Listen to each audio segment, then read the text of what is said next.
అడుగుతున్నప్పుడే చెప్పినా నేను మా వాళ్ళందరికీ నేను ఉండనంటే ఉండను, మీకోసము పిల్లలు ఉండే వరకు నా బాధ్యత కాబట్టి నేను ఉంటాను.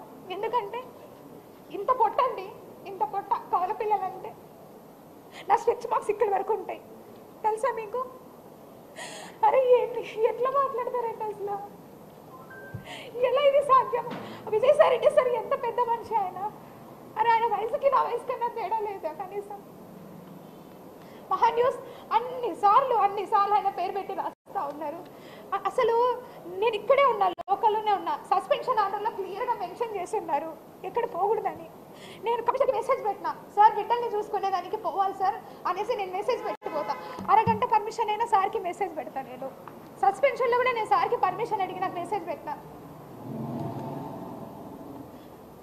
అన్నిసార్లు అలా ఒక పెద్ద ఆయన గురించి రాస్తా ఉన్నారు కదా మీరు. రాసేటప్పుడన్నా కనీసం వయసు గుర్తు రాలేదా మీకు? అరే నేను మాట్లాడితే తప్ప ఇంకెవరితో మాట్లాడాలి? మేము ఓన్లీ లేడీ ఆఫీసర్స్తోనే మాట్లాడాలి. ఒక రూల్ పెట్టండి. గవర్నమెంట్ ఆఫీసర్స్ అసలు మాట్లాడకూడదని కాన్స్టిట్యూషన్లోనే అమెండ్ చేయండి. పోనీ ఒక గవర్నమెంట్ ఆఫీసర్ మాట్లాడకూడదా? ఎంతసేపు మదన్ మోహన్ చెప్పాడు బాగుంది, ఎందుకంటే ముందు వెళ్ళాలి అన్నాడు. ఎక్స్ వై జెడ్ ఇంతమందితో అంటా ఉన్నాడే. నేను అలా ఎలా నేను మనిషినండి, ఉమెన్ని. ఇష్టపూర్వకంగా నేను ఒక మనిషితో ట్రావెల్ చేసే హక్కు నాకుంది. నా ప్రైవసీ రైట్స్ అన్నీ మీరు తీసుకుపోయి ఈరోజు పరిచేసుకున్నారు ఇష్టం వచ్చినట్లుగా. నేను చావాలా? నేను నా చావుకి కారణం ఎవరైతే ఎలిగేషన్స్ వేశారో వాళ్ళే అవుతారు. నా బిడ్డలకి వాళ్ళే రెస్పాన్సిబుల్ అవుతారు. ఎందుకంటే బ్రతకడం ఇంకా తెలిసిన వాళ్ళు, తెలియని వాళ్ళు, ఫ్రెండ్స్. జాబ్లో చాలా అంటే చాలా చామింగ్గా పనిచేసేదాన్ని. అందరూ ఎంప్లాయీస్ కూడా నేను వెళ్తున్నానన్నా కూడా ఏ రికార్డ్ చూస్తుందో ఏంటో అనే భయంతో ఉండేవాళ్ళు.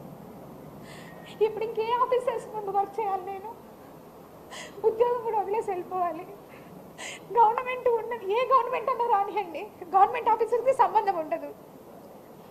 ఇప్పుడు మళ్ళీ రీఇన్స్టేట్ చేస్తారు. మళ్ళీ నేను ఒక దగ్గరికి ఆఫీసర్గా పోవాలి. అక్కడ లోకల్ పర్సన్స్ చెప్పింది చేయాలి కదా. లేదు నేను మీకు చెయ్యను అని అంటామా మేము? నేను రిక్రూట్ బై ద గవర్నమెంట్గా, అంతేగాని పొలిటికల్ పార్టీస్తో కాదు. అరే నేను ఒక బ్యాక్లాగ్ వేకెన్సీ వచ్చాను, కష్టపడి అంతో ఇంతో నేను కూడా చదువుకునే ఉద్యోగానికి వచ్చాను. ఎంతసేపు ఆంధ్రజ్యోతి పేపర్లో రాసింది 5 రోజులు రాశాడండి వరుస పెట్టి. నన్ను అడగండి, నేను ఈరోజు వచ్చాను కదా, ఎన్ని కోట్లు సంపాదించాను అడగండి. ఏమండి ఇంతమంది మీడియా ఉన్నారు, ఇది న్యాయంగా అనిపిస్తుందా మీకు? ఒక ఆడదాన్ని ఇంతగానో వేధిస్తూ ఉన్నారు. అరే మీకు వరుస లేదు, ఏజ్ లేదు, ఎవరితో పడితే వాడు మాట్లాడుతున్నా కూడా ఒక్కరు ఖండించలేదండి మీరు? నేను అడుగుతాను ఇంతమంది అబ్బాయిల్ని, ఇదే మీ ఇంట్లో ఆడబిడ్డకి ఎవరికో జరిగితే ఊరుకుంటారా?